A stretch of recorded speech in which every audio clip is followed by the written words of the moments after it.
אז עכשיו אנחנו מכינים טורטיות קוסמת, זה סופר פשוט, כל מה שאנחנו עשינו, שזה דוד עזר לי, רגע דוד לא לשים, אנחנו צריכים כף, זה לטחון קוסמת ירוקה שהשריתי בלילה, עם קצת מלח, אני פשוט טוחנת את זה בבלנדר, שכל בלנדר יתאים כי באמת קוסמת היא מאוד רכה, והדבר השני שצריך לעשות, וזה מאוד מאוד חשוב, לחמם מחבת, לא לשים שמן.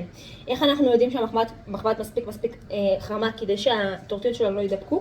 אנחנו שמים יד בערך במרחק כזה מהמחבת, ואם אנחנו מרגישים את החום ביד, אז זה אומר שזה מוכן. הנה יש לנו כף, קדימה, דוד תשפוך באמצע קצת. ככה שופכים באמצע של המחבת, בערך כמות של 2 כפות. אז עכשיו אנחנו מחכים בעצם שהקצוות של הטורטיה שלנו ככה יתחילו קצת להתייבש, וברגע שהם יתייבשו וקל להרים אותם, אז אנחנו ממש, אופס, וזה בלי שמן.